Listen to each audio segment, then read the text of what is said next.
We come together today to learn Nedarim Daf Ayin Hey. We will begin Masechta Nedarim Daf Ayin Hey by the Mishnah.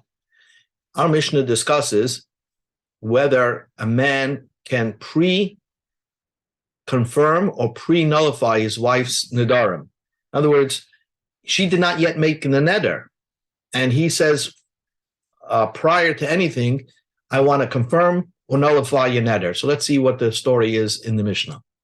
Mishnah begins and says, a man says to his wife, Kol hanedarim shetidairi, any neder that you're going to make and make a vow, mikan va'ad she'avei mimokayim ploni, from now till I come back from that place, harei hein kayamin, they are confirmed. So she has not yet made the neder, and he wants to confirm it in advance. So the Mishnah says, lo yama klum, it's not an effective declaration. Now, why? So, first of all, prior to him leaving, he doesn't want this declaration to take effect, because if she would make a neder, he wants the option to decide whether he wants to confirm or nullify the neder. After he leaves, he wants this declaration to protect her in advance from any neder that she makes. He wants to say, basically, that if you would make this neder, it's automatically confirmed. And therefore, why does he say that? Because now she's going to have to be very careful on nedarim that come out of her mouth, because she'll know that her husband will not be able to come to the rescue and nullify the neder. It's automatically going to be confirmed. That's really why he's saying this declaration. So the Mishnah says, Lo yama klum, this doesn't take effect, because really, if you ask the husband, does he really want all his wife's nedarim to be confirmed? Maybe she'll make a neder, and that he would not want it to be confirmed. He would want to nullify. Let's say she makes a neder, I'm not going to your parents' home. So would he want to confirm such a neder? So we know deep in his heart, he does not want to confirm all nedarim. He does not want to confirm all nedarim that come out of her mouth. The reason why he's saying this is just to, put the fear that he's not going to be rescuing her while he's on this business trip and out of the house if she would indeed make a neder. So therefore, it's loy ama klum, it doesn't take effect. The Rashi, or the Mefarish over here on the side, says that any neder that she did not make, he has no power to confirm. So that would include, even if he would say in advance, if you would make such and such a neder, I would want it confirmed. As long as she has not yet made the neder, that's how he learns pshat. As long as she has not yet made the neder, he has no power to confirm such a nedarim. So there are two ways to understand why a declaration of confirmation by the husband prior to her making a neder does not have any power to it. One way is because we believe in his heart that he doesn't really want to confirm every neder. And number two is that, just generally speaking, he has no power to confirm nedarim that were not yet made. However, and that's agreed upon by everybody. However, harei mufarin, if he would say in advance, every neder that you will make is completely nullified, so she has not yet made the neder, but he's saying this declaration in advance, any neder that you will make is completely nullified. Rabbi Eliezer says, mufar, it is nullified. Now, even though we always say that the husband has to hear the neder in order to nullify the neder, yes, that could be true, but could be that this advanced declaration is valid, because let's say he said this declaration, and then he went on the business trip and she made a neder. When he comes back and hears about the neder, he does not have to re-say the nullification, because he said it prior to him leaving on this business trip. So therefore, that should be valid enough. So Rabbi Eliezer says an advanced declaration of a nullification of his wife's vow is effective and can nullify his wife's vow. But Chacham says, Eino mofar, it doesn't work. He can't nullify his wife's vow. It has to take effect first, and then he can nullify it. Amar Rabbi Eliezer, so Rabbi Eliezer said, he has a kal v'chomer. He tells the Chachamim, why wouldn't you agree with me? If a man has the power to nullify the nedarim of his wife that actually took effect, right? If that's the power of a husband, she makes the neder, he can nullify it. So that was the hard part, because the neder actually took effect and he's nullifying it. Wouldn't he have the power to nullify nedarim that had not yet become into effect yet?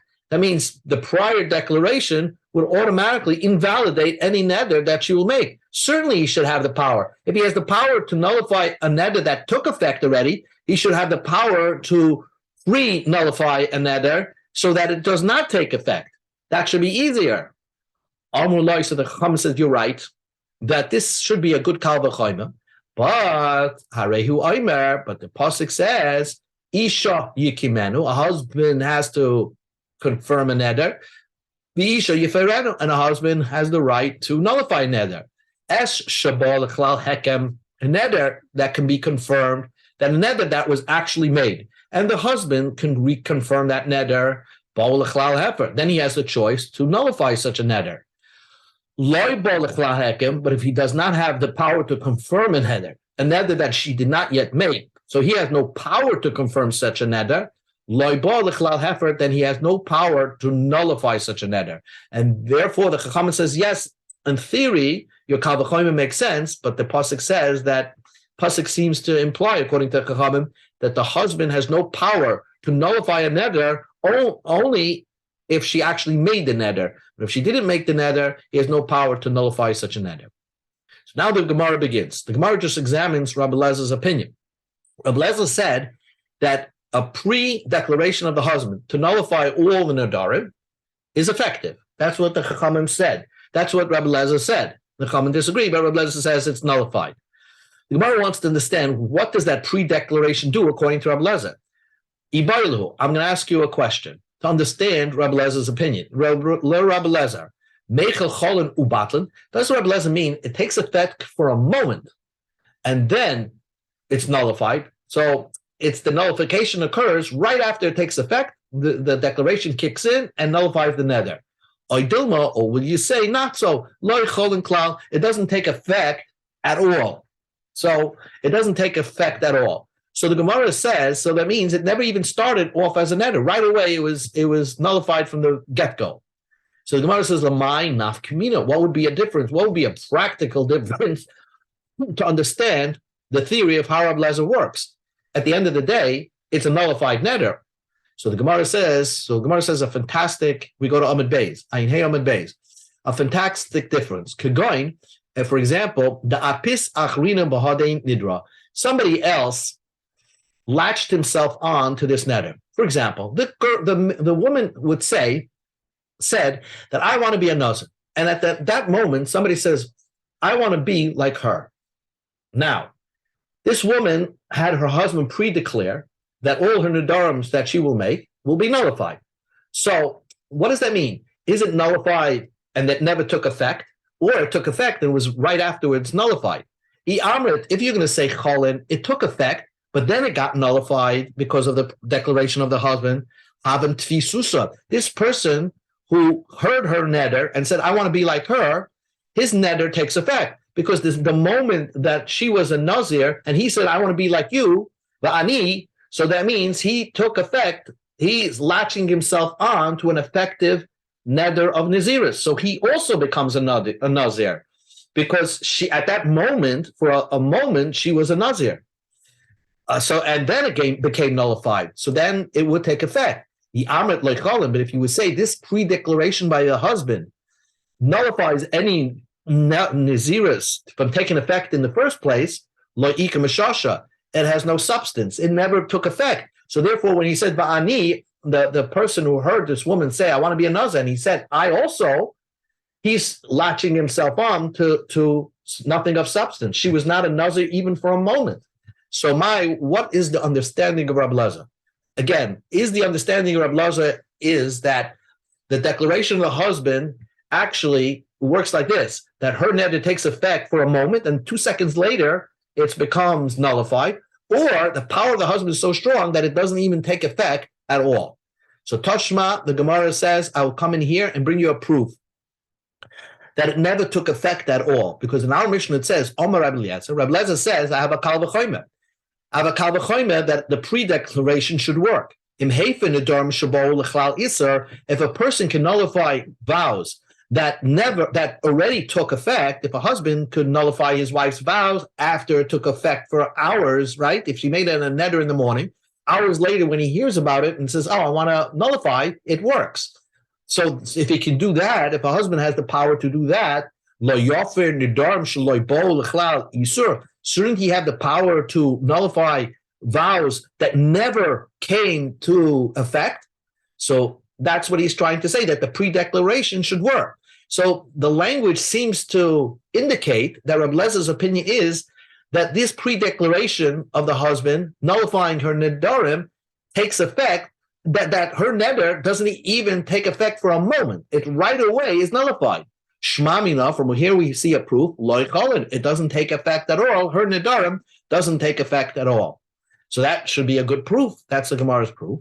And says the Gemara, no, Mi Ketani, did Rabbi Eliezer say, She'enim boin, that it will never come to fruition, it will never take effect. Shloibo, it has not yet arrived in a Ketano. Adayin loibo, it has not yet arrived because she did not say it. But could be, Rabbi Eliezer would hold that when she does say the neder, it would take effect for a moment and then become nullified. So it's not clear. And you can say that Rabbi Eliezer kal v'chomer would be this way, that if a neder that takes effect for a few hours, the husband has the power to nullify, so certainly he can nullify a neder that as soon as it's made, there's going to be a nullification kicking in, albeit it's going to be kicking in after it takes effect, but it will kick in, and that was his kal v'chomer. So it could be, it's no proof that maybe Rabbi Eliezer holds that when the pre-declaration of the husband actually doesn't nullify the neder from the get-go, but actually allows the neder of his wife to kick in for a moment or two, and then it nullifies. So we don't have a proof from our Mishnah. Tashma, coming here from the Brisa. The Brisa has Rabbi Eliezer giving a kal v'chomer in a different manner. Omar lehen Rabbi Eliezer. Rabbi Eliezer says, you should believe, to me, tells the Chachamim, that pre-declaration of the husband works. Pre-declaration of the husband should work. And why? Because every person could pre-declare on himself that all the nedarim that he makes should not take effect. And that's effectively what we do on Kol Nidrei night. We say every neder that I say should not take effect. So So why she'ein mefer neder atzmoi mishnadar? A man who actually takes a neder, if you take a neder and it does take effect, you can't release yourself from that neder. You have to go to a rabbi to release yourself from that neder. It's not something you can undo by yourself. So your neder has power to it, and you have power to make a neder. So, but nevertheless, you also have the power to pre-nullify all your neders, to say that all the nedarim that come out of my mouth, even if I say the word I'm making a neder, should not take effect. A person can nullify all his personal nedarim till he makes the neder. Prior to making a neder, if he makes this declaration on Yom Kippur or Rosh Hashanah and saying, all the nedarim that I'm going to make this year should be nullified. So if later on in the year he blurts a neder out of his mouth, it does not take effect. So you can pre-nullify all your nedarim. That's what Rabbi Eliezer says. You would agree with that concept. So therefore, Mokaim, in a place, when it comes to a husband and a wife, a husband is so powerful that even after his wife's neder takes effect, she made a neder in the morning, so he has the right to nullify that neder in the afternoon. Doesn't matter. He has the power to nullify an existing neder. Ein adin, so certainly he should have the power that he should be able to nullify all of his wife's nedarim even prior to his making the neder. So certainly a husband who has the power to release his wife's nedarim certainly should have the power to pre-nullify all her nedarim. Maila. So if he's juxtaposing that nullification, pre-nullifying your wife to pre-nullifying your own personal nedarim, they must be similar. My love, the ishtoi dumi delayed. The pre-nullification of your wife should be similar to the pre-nullification of himself. Mahu deloy chaylev, just like when you pre-nullify your own nedarim, it does not take effect. It does not take effect at all, because you said all nedarim that I say this year should not take effect at all. So maybe Rabbi Lezer means af ishtiname, but his wife also, when he pre-nullifies the nether, the loy chaylev, it should not take effect at all. So that's the proof that what Rabbi Lezer meant to say is that not that my Rabbi Lezer says that a pre-nullification of a husband would block the wife's neder for taking effect even for one moment. That's what the Gemara wants to prove from this brisa and the way Rabbi Lezer juxtaposes pre-nullification of your own nedarim to pre-nullification of your wife. And says the Gemara, it's not so. Hakadisa, they're different. They're different mechanics. When it comes to pre-nullifying yourself, so when you pre-nullify your own nedarim, so if I say that in Yom Kippur, all nedarim that I make should be nullified. So if in the middle of the year I make a neder, I know that this neder would not take effect, because if I remembered my declaration, I would know that this neder has no effect. So my neder was made in error, so it doesn't take effect. So that is understandable when I pre-nullify myself. But if a person pre-nullifies his wife, when his wife made a neder, it was a real neder. There's no missing condition over there. So could be that Rabbi Lezer will hold that it does take effect for a second, but it would actually be nullified right then and thereafter. But there's similar ideas that pre-nullification does work, and that was what Rabbi Lezer is trying to say. So we'll still remain with this question. Does understanding Rabbi Lezer that a pre-nullification of a husband, does it block the neder from taking effect at all, or does it take effect but then gets nullified a moment later? The Gemara is remaining with this question so far. We'll continue with the teretz tomorrow.